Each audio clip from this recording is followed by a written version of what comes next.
Hi guys, welcome to smart solve solutions. और इस सारी प्लेलिस्ट में हम लोग जैड के डिसीजन मेकिंग के 2015 से 2024 तक के सारे क्वेश्चंस दिख रहे हैं। आज हम लोग जैड 2019 सेट 7 का क्वेश्चन नंबर 2 देखने वाले। So let's get started. So the set says that Divya grew up in a business family in Hyderabad. As a systems engineer, she traveled extensively on business deals and later settled in her in-laws' place in Warangal. Once during her visit to Thailand, she got to taste some roll-over ice cream. Interestingly, a few weeks later, she came across an advertisement from a reputed Bangalore-based rollover handcrafted ice cream company calling for expression of interest from potential franchises. Warangal did not have any quality ice cream parlor. The company wanted the potential franchises to invest rupees 20 lakhs in 700 square feet space. Profits were to be shared 3:7 ratio between company and the franchise. तो मतलब दिव्या जो है, first para का ये है कि भाई दिव्या जो है वो एक बार सिस्टम्स इंजीनियर है, इसलिए बहुत बिजनेस डील की वजह से घूमना पड़ता है। वो एक बार घूम रही थी तो रोल ओवर आइसक्रीम जो है वो उन्होंने खाई, उनको अच्छा लगा। फिर एक बिजनेस अपॉर्चुनिटी आई है, वरंगल में बहुत सारी क्वालिटी आइसक्रीम पार्लर है नहीं, और एक कंपनी जो है वो इन्वेस्ट करना चाहती है 20 lakh and 700 square feet space पे। प्रॉफिट जो है वो 3:7 के रेशियो में कंपनी और फ्रेंचाइज के बीच में बढ़ जाएंगे। ठीक है, तो एक बिजनेस अपॉर्चुनिटी आई है, फ्रेंचाइज खोल सकती है दिव्या के लिए। सेकंड पैरा देखते हैं। Divya was excited but was wondering if rupees 20 lakh was too much to invest. Further, she did not have the entire amount and was thinking of taking a loan. She inquired with rollover franchises and found that a franchise in Hyderabad had sales revenue varying between 5 and 6 lakh rupees per month with a profit margin between 25 to 30%. Divya decided to go ahead. भाई मतलब Divya excited तो थी, but ये है कि भाई उसको ये भी पता था कि 20 लाख रुपीज़ जो है बहुत ज़्यादा है इन्वेस्ट करने के लिए, और उनके पास इंटायर अमाउंट है भी नहीं, तो उनको लोन लेना की ज़रूरत पड़ेगी। फिर उन्होंने हैदराबाद के एक फ्रेंचाइज से इंक्वायर किया, तो उन्होंने बताया कि भाई 5 to 6 लाख पर मंथ हम लोग कमा लेते हैं, जिसमें हमारा प्रॉफिट 25 to 30% होता है, राइट। तो 1/4 ऑफ 6 लाख यानी 1.5 लाख के आसपास का जो है वो प्रॉफिट बना लेते हैं। ठीक है, तो आगे देखते हैं। Warangal had three main areas: Kazepat, Jangaon, and Warangal. All areas were linked by good roads. Kazipat was a business area where most high-end retail formats were located. It was also the education hub in the city. Jangaon, on the other hand, was a growing lower middle class business area, and Warangal was mostly residential. तो ठीक है, तीन जगह है यहाँ पे, काजीपट, जंगांव और वरंगल। और इसमें क्या है कि काजीपट सबसे ज़्यादा डेवलप्ड एरिया है, इसको एजुकेशन हब भी बोला, एजुकेशन हब है सिटी का। तो इस एरिया में बहुत सारा डेवलपमेंट है। जंगांव डेवलपिंग है, डेवलप हो रहा है अभी, और वरंगल में मोस्टली रेसिडेंशियल एरिया है। ठीक है, तो सबसे ज़्यादा मतलब अगर आइसक्रीम के हिसाब से देखें तो वैसे काजीपट में बहुत ज़्यादा आपको मतलब बहुत सारे लोग जो है ऐसे मिलेंगे जो शायद खा ले, क्योंकि एजुकेशन हब है तो बच्चे वहाँ होंगे ही। खैर, फोर्थ पैराग्राफ को देखते हैं। Divya favoured Kazipet, however she soon encountered problems.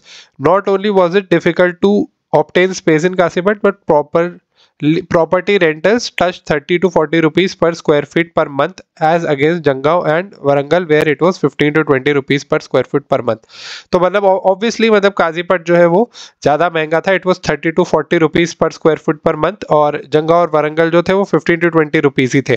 ठीक है, Divya's friend who lived in Jangaon told her that a few bandit outlets were opening in Jangaon and it appeared to be fastest growing market in Warangal with the highest percentage of teenagers.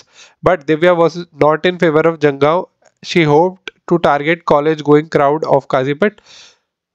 High real estate prices in Kazipat and lower profitability estimate in Jangaon market confused Divya. ठीक है, तो काजीपट में ऐसा है कि भाई real estate के price बहुत ज़्यादा हाई है, और जंगांव पे जो है थोड़ा लो प्रॉफिटेबिलिटी का एस्टिमेट है। ये दोनों चीज़ों की वजह से जो दिव्या है वो कंफ्यूज हो गई है कि भाई मेरे को किस तरफ जाना चाहिए, शुड आई गो विद के और should I go with J. तो क्वेश्चन ये है कि which of the following is least likely to demotivate Divya. भाई दिव्या को लीस्ट लाइकली डिमोटिवेट कौन सा करेगा? तो option number A, investing a huge amount may not bring expected returns. मतलब इन्वेस्टमेंट तो कर रहे हो ज़्यादा और रिटर्न्स नहीं मिल रहे हैं, रिटर्न मिल रहे हैं कम। भाई ये तो काफ़ी डिमोटिवेट करेगा ना। उसको सबसे बड़ा प्रॉब्लम भी दिव्या को यही था कि उसको फाइनेंशियल प्रॉफिट्स चाहिए। अगर प्रॉफिट नहीं है तो फिर वो फ्रेंचाइज खोलने की उसमें नहीं है। तो अगर इन्वेस्टमेंट ज़्यादा हो रही है और रिटर्न कम मिल रहे हैं तो ये तो काफ़ी डिमोटिवेट करेगा। ऑप्शन है आपका आंसर नहीं होना चाहिए। Let's see option number B, the bank would insist on loan repayment on a monthly basis. ये भी डिमोटिवेट करेगा दिव्या को, बट स्टिल अब ये क्वेश्चन ऐसा है जिसमें हमको सारे ऑप्शंस आपस में कंपेयर करने पड़ेंगे। तो बी को रखते हैं, सी देखते हैं। The property rentals would soon go up in Kazipet. भाई वो काजीपट में जो है अपना ये फ्रेंचाइज खोलना चाहती है, वहाँ के रेंटल्स अभी प्रेजेंटली 30 to 40 रुपीज़ पर स्क्वायर फीट पर मंथ है। अगर ये भी उससे ज़्यादा हाई होने लगे तो उसका तो रेंटल में बहुत पैसा जाएगा, यानी अगेन इन्वेस्टमेंट बढ़ने वाला है और रिटर्न की कोई गारंटी नहीं है। तो काफ़ी डिमोटिवेट करने वाला है ये ऑप्शन भी। एंड ऑल्सो ये तो मतलब बी ऑप्शन से ज़्यादा घातक है, इसलिए ये तो नहीं हो सकता। Option number D, unlike Hyderabad people in Kazipet don't seem to like roll over ice cream. भाई अगर लोगों को रोल ओवर आइसक्रीम पसंद ही नहीं है तो इसका मतलब तो ये है कि भाई आपका जो प्रॉफिट है वो कम हो जाएगा ना, क्योंकि ज़्यादा बिकेंगी नहीं, लोग ज़्यादा खाएंगे नहीं, तो फिर आपका प्रॉफिट कैसे बढ़ेगा। तो ये भी काफ़ी डिमोटिवेटिंग ऑप्शन है। Option number E, roll over franchise in Hyderabad is making huge profits. भाई आपका आंसर बी नहीं हो सकता। ई जो ऑप्शन है वो थोड़ा सा प्रॉफिट की बात कर रहा है। क्या बोल रहा है कि भाई रोल ओवर फ्रेंचाइज जो है हैदराबाद में ह्यूज प्रॉफिट्स बना रही है।